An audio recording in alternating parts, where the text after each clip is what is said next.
Welcome to the Diary of a Beautician. This is your host Shah. Tune in every Sunday from 9 p.m. to listen to my new podcast from the health and beauty industry via my website. At a later stage, it will be available for you to download. I will also be discussing various topics, stories, news, educational, historical content. Please head over to my website and subscribe to monthly content sent to you as a newsletter. You can also book my services from the latest treatments from the comfort of your own home.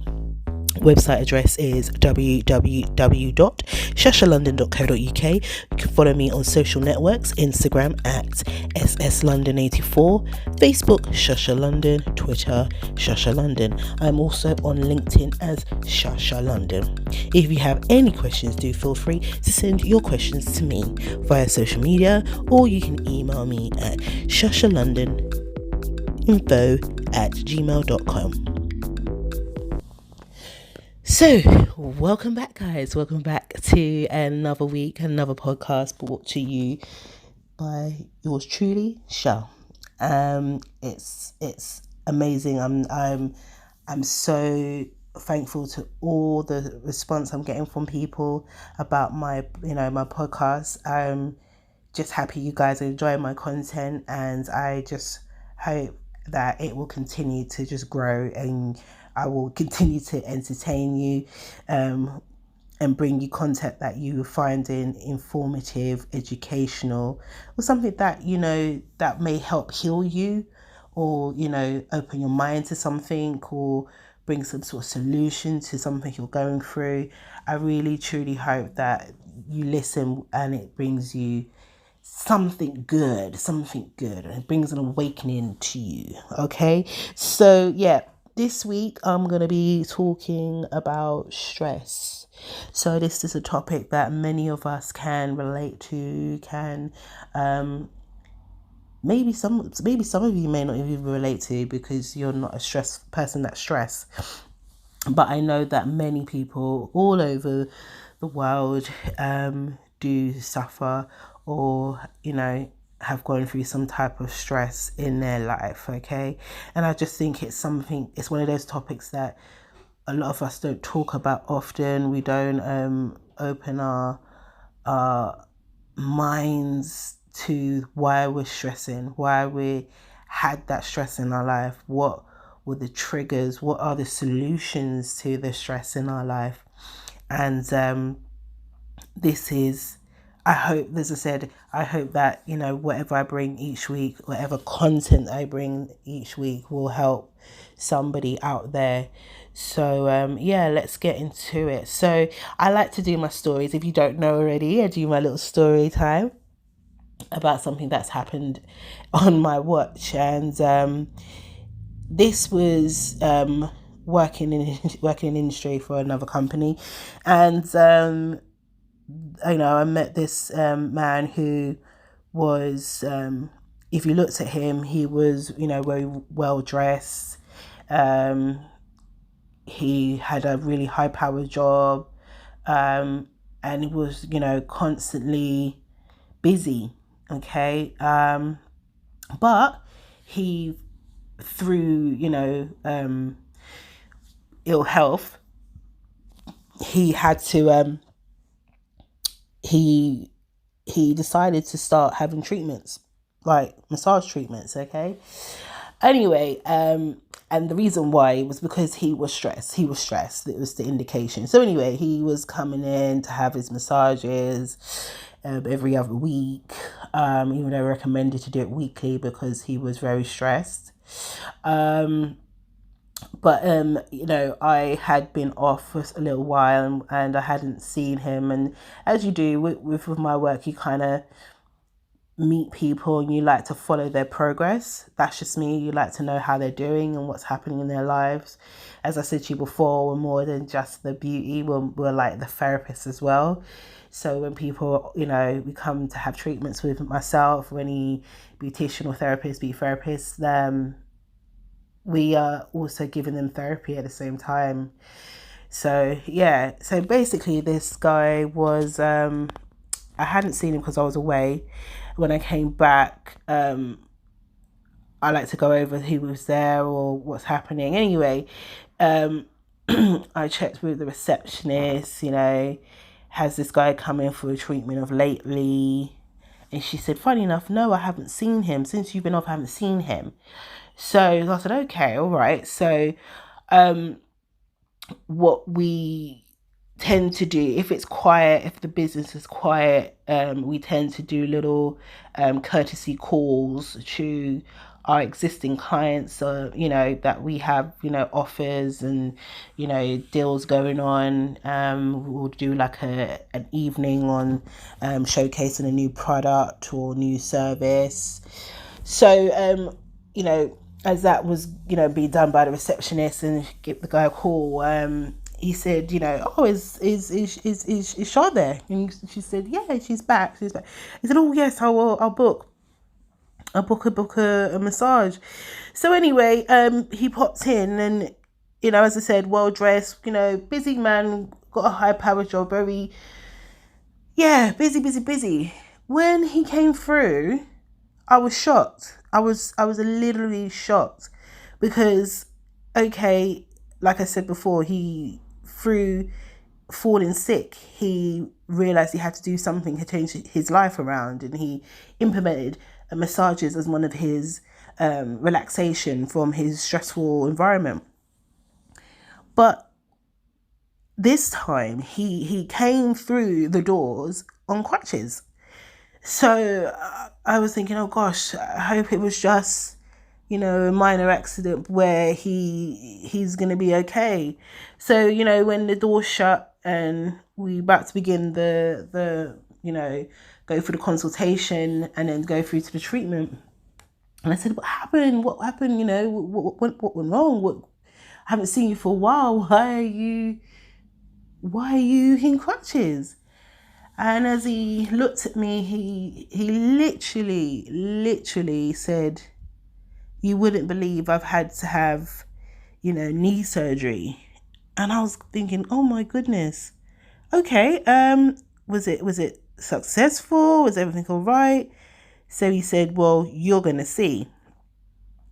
So, part of the massage, we, go through the consultation. He explains, as I said, he was explaining what happened. And then, I'll leave the room so the person can get undressed and get comfortable on the bed and put the towel over them so we can begin the treatment. So as I began to work the body, massage the body, and then, I usually start on the back and then follow by going over to the front of the body.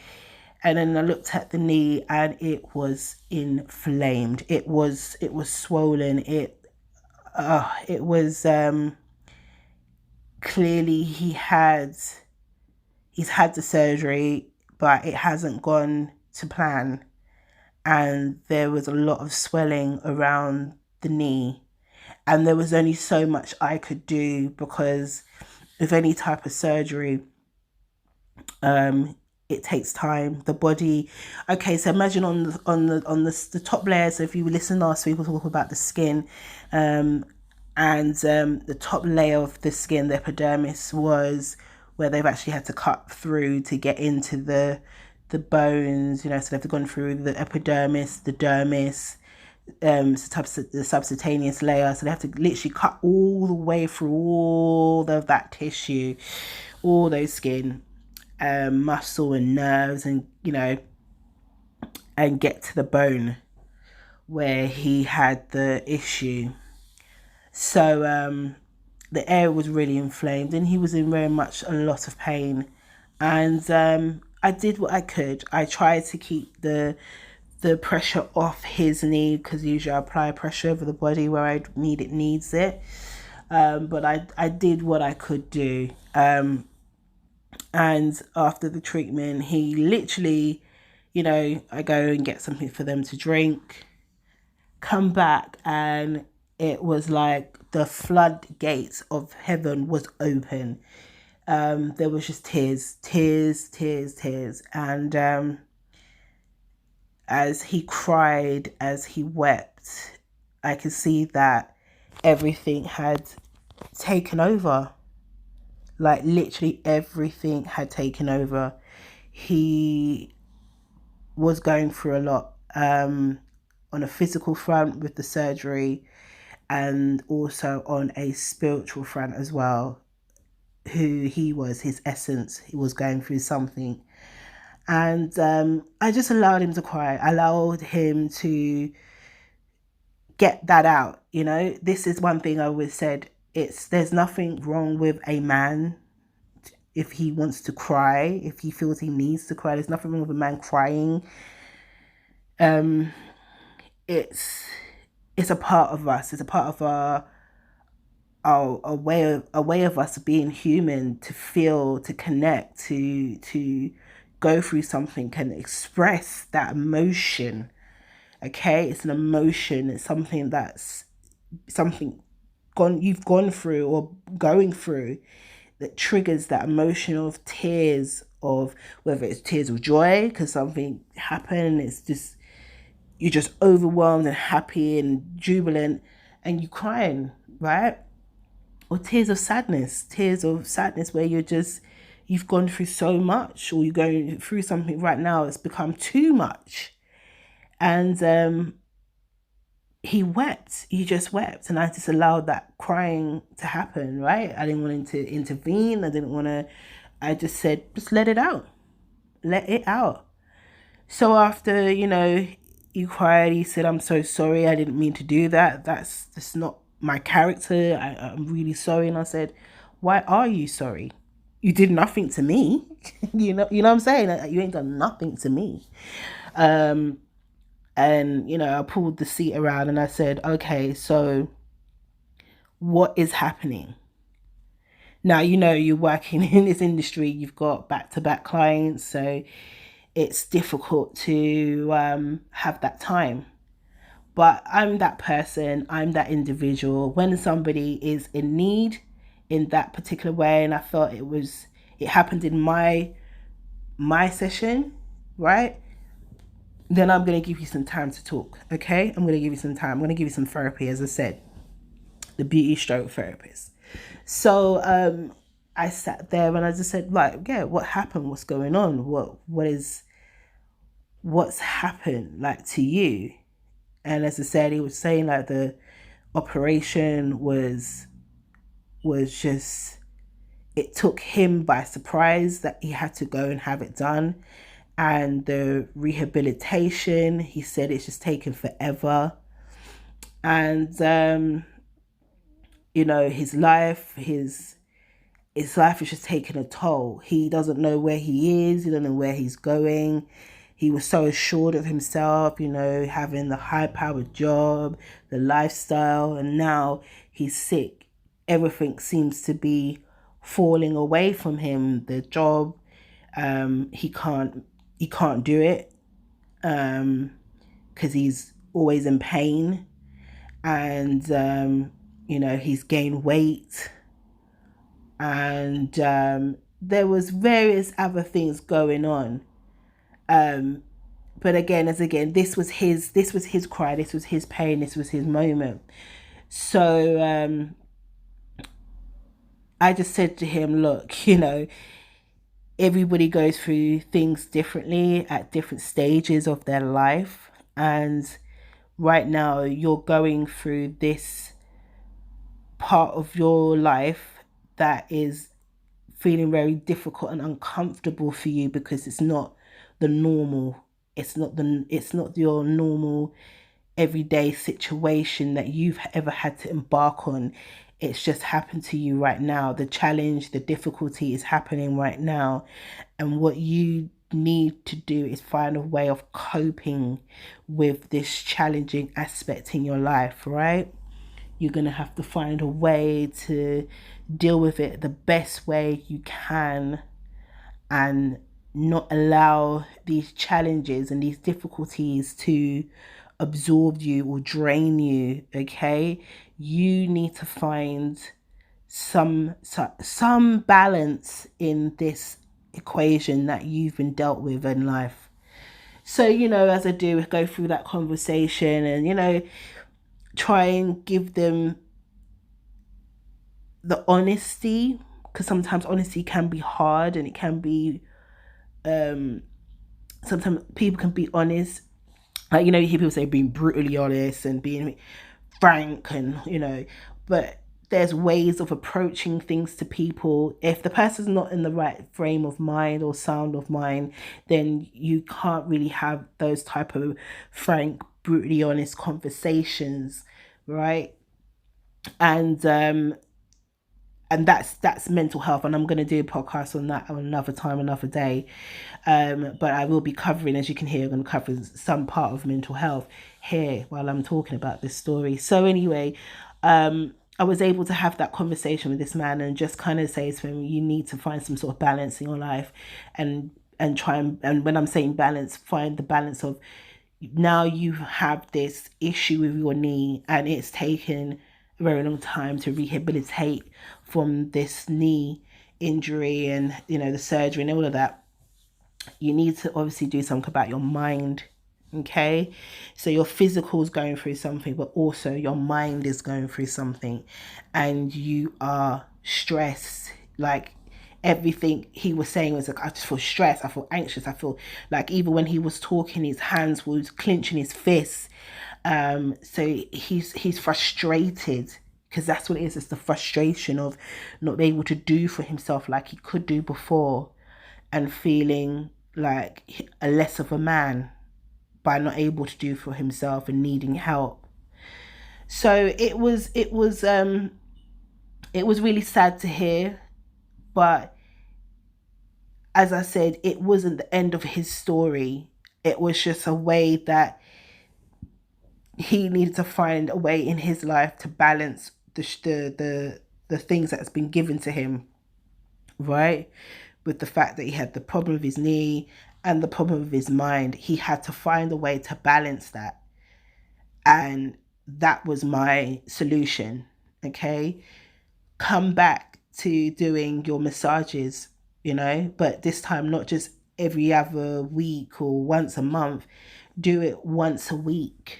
Okay, go back to your GP, explain, tell them that you've had a massage with myself and the area is still inflamed, so maybe they can give you something to help with the swelling of the knee, or maybe they need to take a look at the knee again. Okay,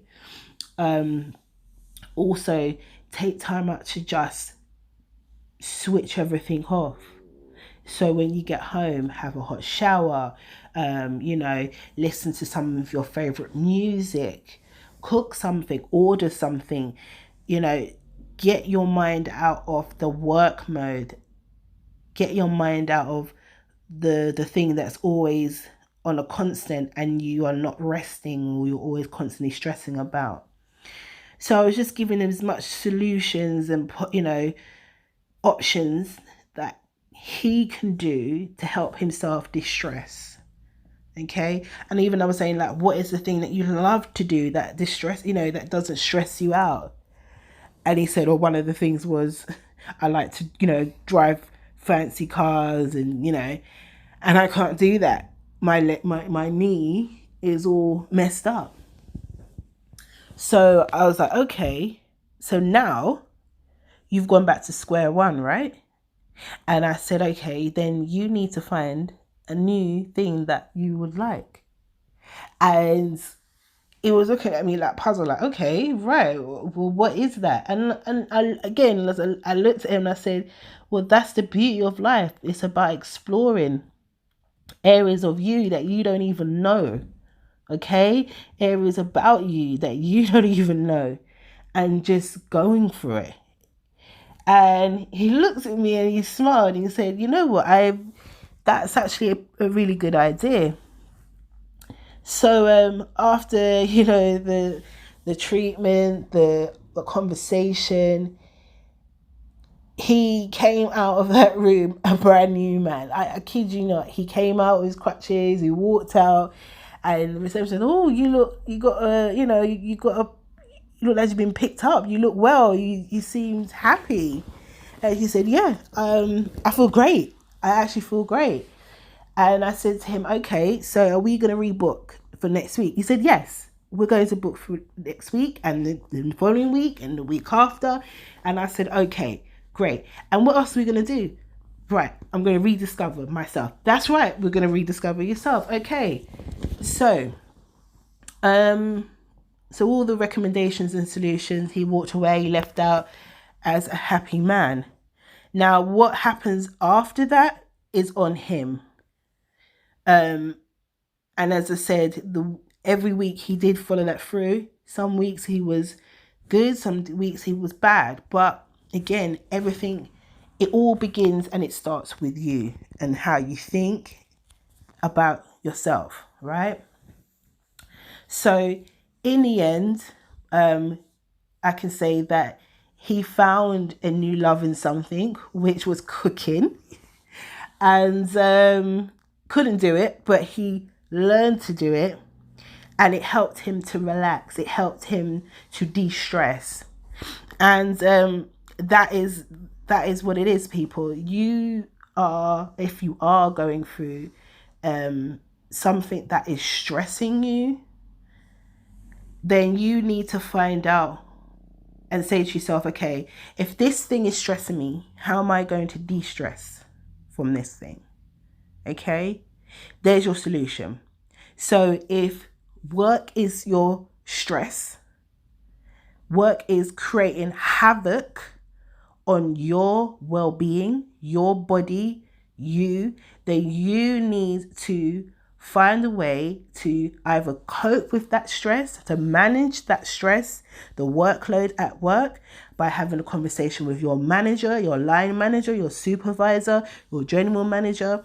You need to find a way, if it's work, to bring about a balance.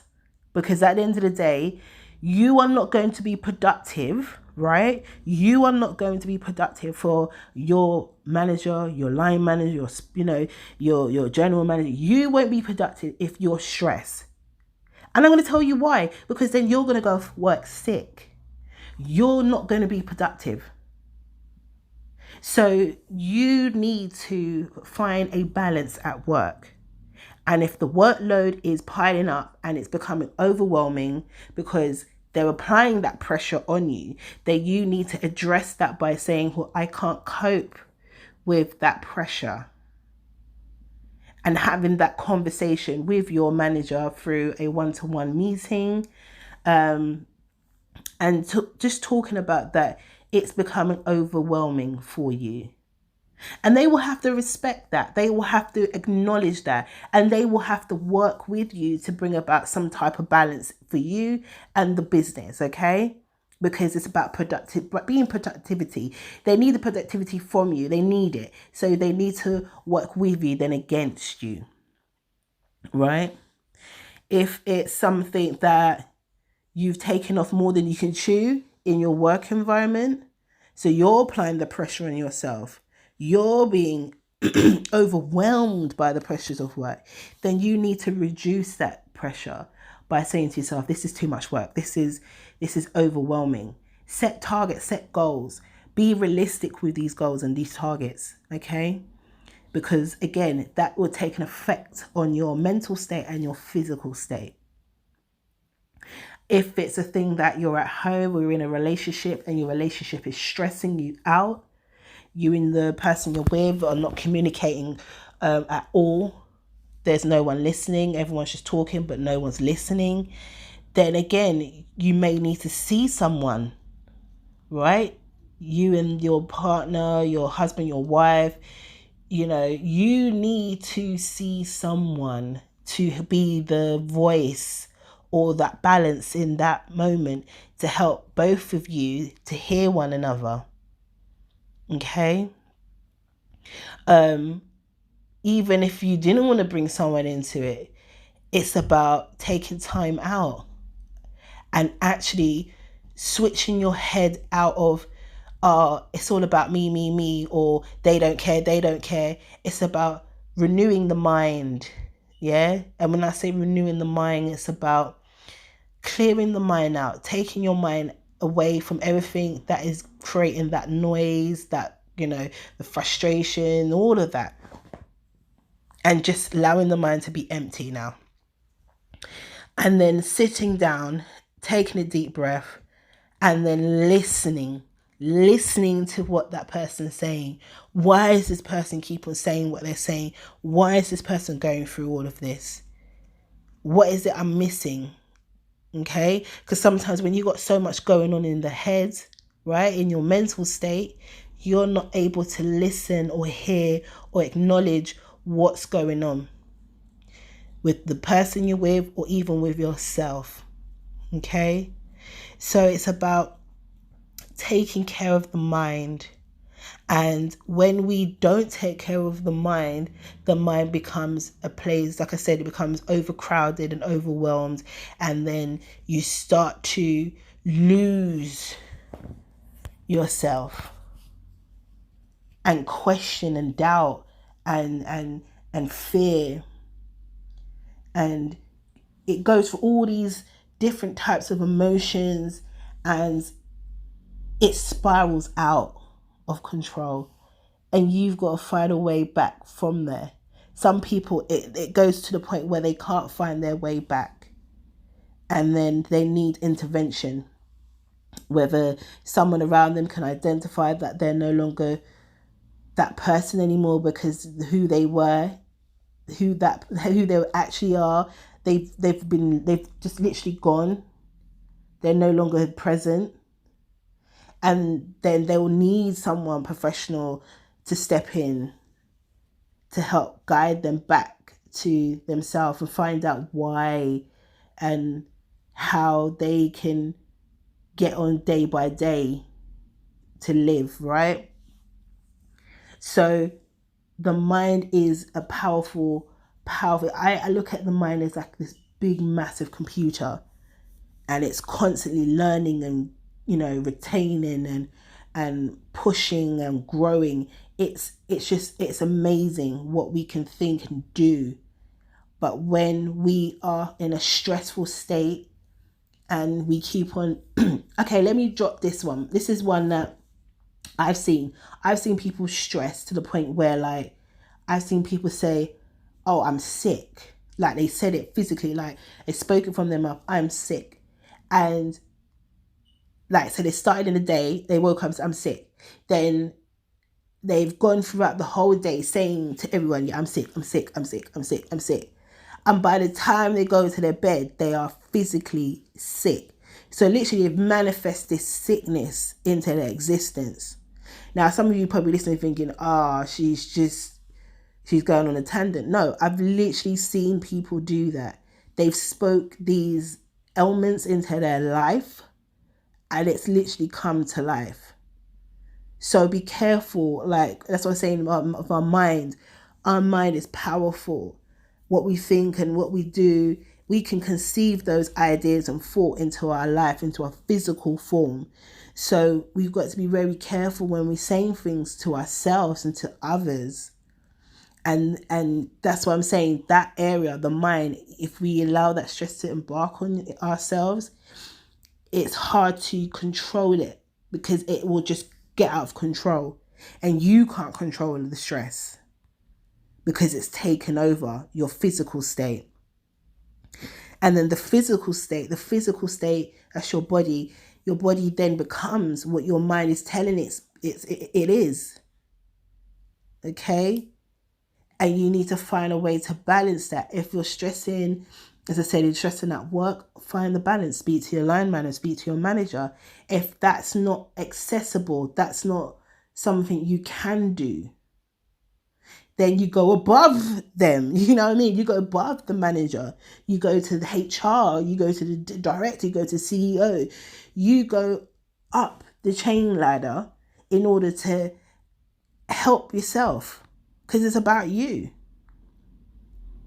And if that fails, if all of that fails, the line manager, the CEO, the director, everyone, if it fails, if the whole environment, if the whole thing, that whole work saga is deteriorating your mental state and your physical state, then the only thing you can do after all of that, maybe it's time for a new chapter.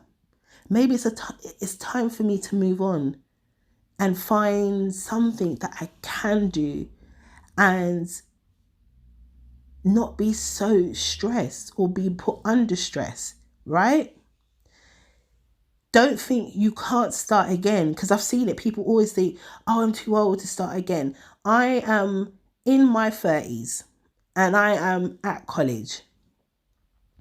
And most of the people around me are in their 20s or in their, teens. But that's not stopping me. That's not stopping me. I'm not stressing myself out because everybody else is younger than me and I'm older than them no, that's not smart. No, that's not right on my state of mind and my well-being. I'm looking at it as I'm growing. I need to do what's right for me, and me doing this is helping me. So why would I look at it as a negative thing? Why would I apply that as a stress, right? I'm applying it as a good thing. So again, you're never too old to start again. You're never too old to start a new chapter. You are never too old, right? And there's always another job. There's always another solution. Do not let that job seduce you and deteriorate you to nothing. It's not worth it. It's not worth it. Again, relationship, if you're in an abusive a relationship, whether they're mentally abusing you or physically abusing you, it's not worth it. It is not worth it. You are not worth, right? Worth being beaten up mentally and physically. So you need to say to yourself, I'm worth something. And again, that's you reaching out to a professional, right? And saying, look, I want a change in my life. I no longer want to be hurt no more. I no longer want to be stressing no more. I don't want it. And it's accepting that and speaking that out of your mouth. You've begin a new chapter in your life, okay? And then if you're around people, friends who belittle you or make you feel insignificant or use you, and then you're coming home and stressing about, do I look right? Do I fit in? Do I need to do this? They're not your friends. They are not your friends, okay? They're far from being your friends, and you've got to leave them alone. You've got to surround yourself with people who are doing something great with their life, or people who are happy with their life and bringing happiness and a sense of purpose to the life. Not people who's taking from you and destroying you and destroying themselves in the process. Okay? Everybody has a good day. Everybody has a bad day. But again, it's the how you think and how you're dealing with the pressures of life. We create the pressures of life in the environments of work, home, relationships. We create the pressure, and we've got to learn how to remove those pressures out of life. Sometimes people say, Shalene, but stress is good. Stress is sometimes, something help you to cope and get you motivated. Again, there's, how can I say it? Certain stress, like if you are self-employed and you're trying to build up your business, okay, and you're doing well, but you've got the overload of work. Like I said before, with stuff like that, you can manage that stress because it's your stress to build your brand or your business or whatever it is. That's your stress, but you've got to find a balance as well. Okay, because stress leads to some physical ailments. Trust me when I say that. So you got to strike a balance in your life. It's your life. It's your life. It's your life. It's nobody else's life. Yeah. Great solutions of dealing with stress. As I said, hobbies, taking up something that you know you enjoy. When you get to do that thing, like I know some people like to run and it just releases all that stress and tension from them. Run. Put on those running shoes, put on your running gear and go. Go. Get into it. If you like dancing, you love the music, the rhythm, get into it. You like to cook and make dishes and stuff, get into it. If you like to pray, you like to get on your knees and pray, then pray. If you like meditation, meditate. If you like to travel and see the world, travel and see the world. But don't let stress devalue you, destroy you, denote you, and make you feel worthless. You've got to learn how to cope with the stress, right? If you can cope with the stress, and I'm talking about if you can find that balance, as I've been talking about, you can find that balance, then great. You're going to be fine because you're finding a way to deal with that pressure. But if you can't cope with the stress, then you need to find a solution quick, whether you're going to stay there, grow or not grow, move on, let go, start again. Find what's going to work for you. This is your life. Stress has manifested, and I mean manifested many. I've seen people fitting well and because the stress of the environment that they're in, because again, people, like I've been speaking about for the last 2 episodes, the environment plays a big part on you. Okay? It plays a big part. So if the environment is causing the anxiety, the stress, then you need to find a way to balance it or let it go.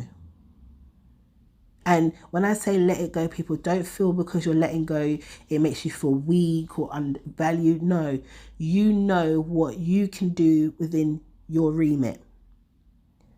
Accepting that this is not my portion in life and I can't do it. And that's not a bad thing. It's far from being a bad thing. You just got to be honest with you. Remember, it all begins with you. And when you work that out and get that out, then you can begin with every step of the way dealing with everything else. So finding out what's causing the issue of stress, finding a resolution, a plan, a way out, and doing it. Adapting it into your life so it doesn't affect you no more, so it doesn't cause you any problems, so it doesn't make you feel some type of way. Do not bring any more harm to your well-being. Your well-being doesn't need it. It needs you to be okay. It needs you to feel great. It needs you to be well. So that's it, guys. That is this week's topic of conversation. It's not a long one. I try not to keep my conversation long and overwhelming, because I know sometimes it can be a lot to just sit there and listen. But yeah, as I said, for all those who's going through something right now, on a mental front and on a physical front, please take care of yourself first. This is your host, Shah. Tune in next week for the next topic of conversation. As I said, I post all my images of what I would like to talk about and discuss on my social network pages. So keep an eye on there. And as I said, if you've got anything that you want me to discuss, or there's questions you feel that I may be able to answer, please do email me through shashalondoninfo@gmail.com, or you can message me on my social network. Have a great week, and I'll catch you again next week.